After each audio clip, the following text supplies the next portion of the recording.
Hey everybody, it's Sam here. Thank you for watching. So today I'm going to show you how to make this double tower card using my landscape 5x7 set. So I've made this card a few times before in different sizes, and I've made it on Facebook Lives, and I'll share any other tutorials that I've done on YouTube already up here. But I wanted to use the newest Under the Sea papers and the ephemera pack and create this kind of little fish tank style card, and you can see the fish move there when you move the card side to side. This one all folds down into a 5x7 size, so that go in an envelope, box envelope. I've got all this detail on the front here. The embossing folder is one from my stash, but I thought it was great for this kind of theme, and I've just used some of my accent glaze over some of the bubbles, and then the water droplets as well. So it's a really tactile card. You've got the acetate on the front there as well, and you've got all your space on the back to write your message. So it's a really easy, fun style card to make, so let's get started.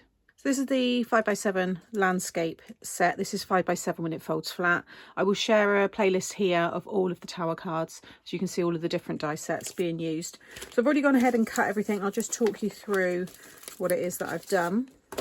So you want to cut two of the main die here, and you'll need a larger die cutting machine for this one. But I have mentioned before, sometimes people have purchased dies by mistake, they've not seen the measurements, or they've won them in maybe a competition. If you do have large dies and you've got a rolling pin, place it on your cardstock and roll over it, give it a good roll, and you'll get a good impression of the edge, so you can then cut it with your trimmer. And where there's cut lines, you should be able to easily cut them with your scissors or with a cutting knife. So there are ways to use some of those dies that you may have that you possibly don't have the right machine for. So cut that twice. I'm using a 220 GSM cardstock here. So this is how it looks when you cut it. I'll go through the folding in a moment. I then took the largest of the mats and layers here, and I'll show you on this one what I did. Just place it down in the middle so you've got an equal frame, and then pass that through again, and it will give you this one with the window cut out. I then cut the two of these together in silver card to give me a very thin frame, which I'm going to stick around there. This one here will cut all of the mats for these pieces here, so just run that through I think about 4 times, and you'll have enough there to cover all of those pieces.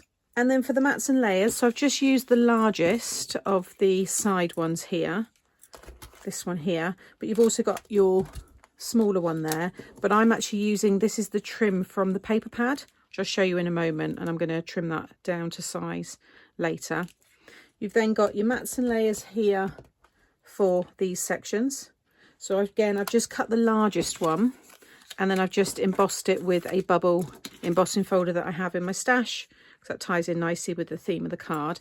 And then I've cut these ones myself. So these are 1 inch by 2 3/4, and they're for the sides, like so. Okay.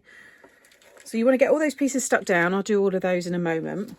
Now for folding it, just grab yourself a ruler, okay, and what you're going to do is you're going to go under the first one, then over, then under and over that main part, over, under, over, under.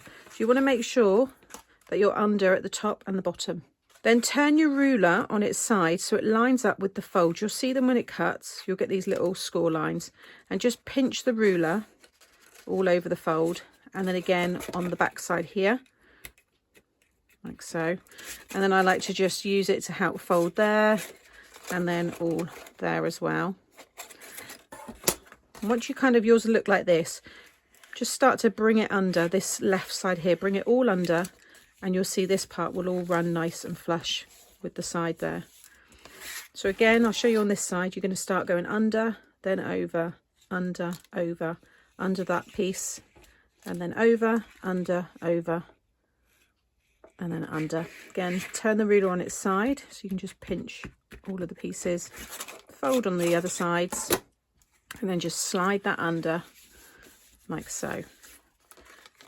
Okay, so this one's going to be the back, so I'm going to flip it over, and then using the largest die, I've cut my seam there, which is going to go, or the inside of the fish tank, and that's from the paper pad here. So you've got your ephemera pack here, so you've got 70 different underwater images there, and then this is the paper pad. You've got topper sheets with sentiments, and then the scene pages, you get 2 on each.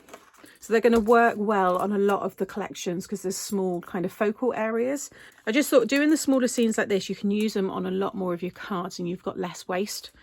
So I've just picked one of them. Like I said, you've got 1, 2, 3, you've got 4 seams there. So I've just chosen that one. Then cut this piece of acetate, which is 2 7/8 by 4 7/8. I popped really thin red tape around the edges, just taking the backing off. And that's now going to fit behind this aperture here, like so. And just make sure you give that a good burnish. And just when you rub over it, if you see it going darker, the tape, that means it's sticking to the cardstock. So now that's nice and strong again. I'll give that a good clean in a moment. I'm going to stick this one down inside there. Okay, so that's all secure. Now, if you want, you can just stick this right on top. So you want to add your glue into these parts, all down the sides, and again on that side, and stick it together. But what I want to do is add some strips of acetate sandwiched between like these pieces.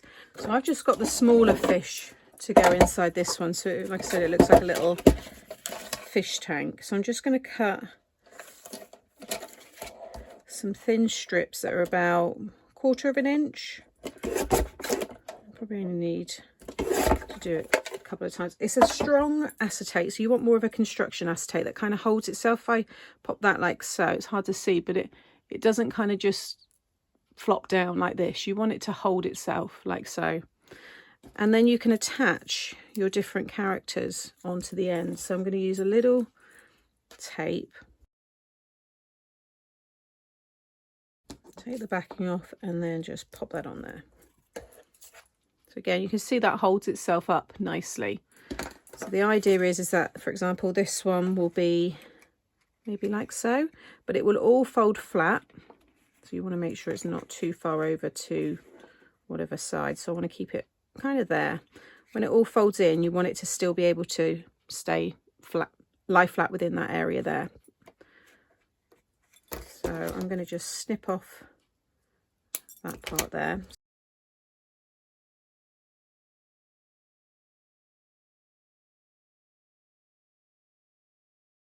So what I recommend you do is whatever side you want to attach your image to, fold it down and then attach it. And you can make sure that it fits within this space. Yeah, think about there. So I'm just going to add a little tape on the end there. And if I just place that over the top, the idea is that you'll be able to move the sides and it looks like they're swimming around.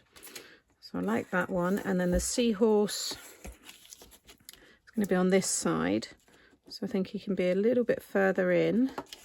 And again, just see how that looks. Yeah, so when it's all flat, you see they all sit nicely. And then when you open it up, because it's going to be displayed like that. So they're going to sit quite nicely together.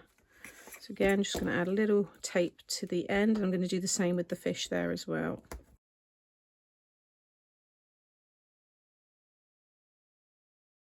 There we go. I think that looks really cool.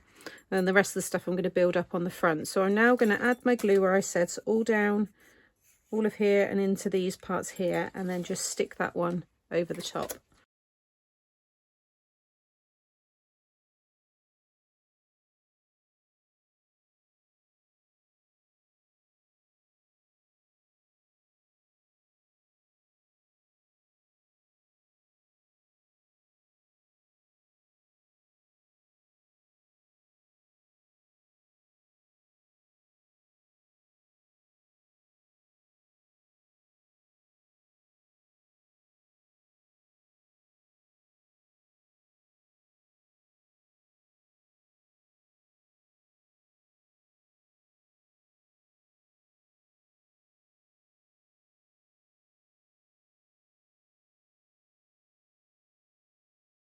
So I just carried on and got everything stuck down. So there's the finished card. I used my accent glaze on some of the bubbles on the embossing folder there. And I also used the water droplets.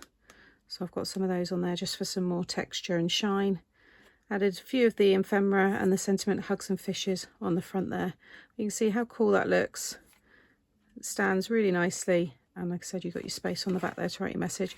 Then that all folds down into that 5x7 size. So thank you as always for watching today. I will link all of the product that I've used in the description box below. I'll have the other tower cards popping up now as well. You might want to watch those next. And if you've enjoyed today, give me a thumbs up. And if you're not subscribed to the channel, consider subscribing and hit the notification bell. And that way you won't miss out on any future videos. I'll see you all again soon. Bye.